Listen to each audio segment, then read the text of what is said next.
का जो भाग पढ़ने जा रहे हैं उसका नाम है संक्षेपण। संक्षेपण आपको परीक्षा में लिखने के लिए आता है। संक्षेपण मतलब कि किसी बड़ी चीज को छोटा करना, मतलब संक्षिप्त करना। इसके और भी नाम है संक्षेपण, संक्षेपीकरण, संक्षिप्तीकरण, जिसको प्रेसी भी कहा जाता है इंग्लिश में। लैटिन भाषा में इसे प्रेसिडियर कहा जाता है, जिसका अर्थ होता है काट छांट कर छोटा करना। किसी बड़ी चीज को काट छांट कर छोटा कर देना इसका मतलब होता है। तो संक्षेपण हमें जो करना है, तो हमें एक बड़ा अनुच्छेद दिया होता है जिसका कि हमको संक्षिप्तीकरण करना होता है, उसका संक्षेपण करना होता है। तो संक्षेपण करने में मुख्य बात क्या होती है कि उसमें संक्षेपण करने वाला व्यक्ति जो होता है वो सिर्फ सार गर्भित बिंदुओं को लिखता है और अनावश्यक बातों एवं अनावश्यक बिंदुओं को हटाता चलता है। मतलब जो जरूरी और मुख्य समाचार है उसका या जो बातें हैं उन्हें लिखना होती है, अनावश्यक चीजें जो होती है उन्हें हटाकर उस मूल रचना को एक छोटा रूप देना होता है। यही होता है संक्षिप्तीकरण। अब हम देखेंगे संक्षिप्तीकरण के गुण क्या होना चाहिए।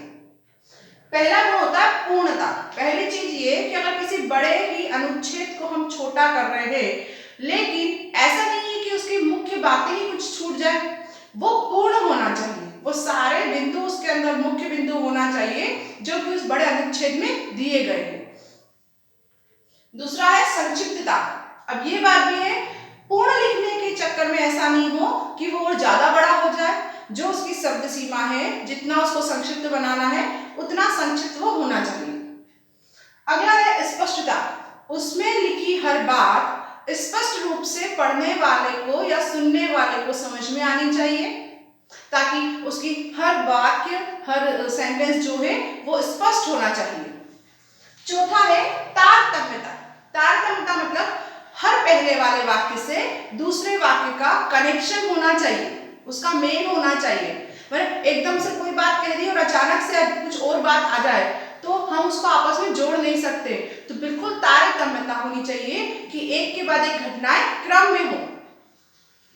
पांचवा है प्रभावोत्पादकता।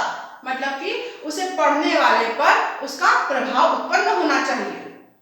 छठा है सारता। मतलब कि वो पूरे अनुच्छेद का सार के रूप में आपके सामने प्रस्तुत होना चाहिए। ये मुख्य गुण है जिनका ध्यान हमें संक्षेपण करते समय रखना चाहिए। अगली हम बात कर रहे हैं विधि। संक्षेपण करने की विधि क्या है। तो पहला हमें करना चाहिए मूल अनुच्छेद का पठन। सबसे पहले हमें जो अनुच्छेद दिया है उसका पठन, मतलब उसको पढ़ना है ध्यान से। शीर्षक का चुनाव। अब उस संक्षिप्तीकरण करने के लिए उस अनुच्छेद का एक अच्छा सा शीर्षक, मतलब किस विषय पर वो बात की गई है, किस विषय पर अनुच्छेद लिखा गया है, उस शीर्षक का चुनाव करना। तीसरा, शब्द संख्या के आकार का निर्माण करना। मतलब आपको शब्द संख्या दी होगी उसके अंदर 20, 30, 50, 100, 120, 125 जो भी दी होगी, वो शब्द संख्या अपने दिमाग में रखकर कि अब इतनी शब्द संख्या में हम 1 लाइन, 4 लाइन, 5 लाइन, 10 लाइन कितना बड़ा लिख सकते हैं, उसके आकार का निर्माण करना। संक्षेपण का प्रभाव, प्रारूप निर्माण करना। मतलब उसका प्रारूप बनाना कि पहले हम क्या लिखेंगे, मध्य भाग में क्या लिखेंगे और अंत में क्या लिखेंगे।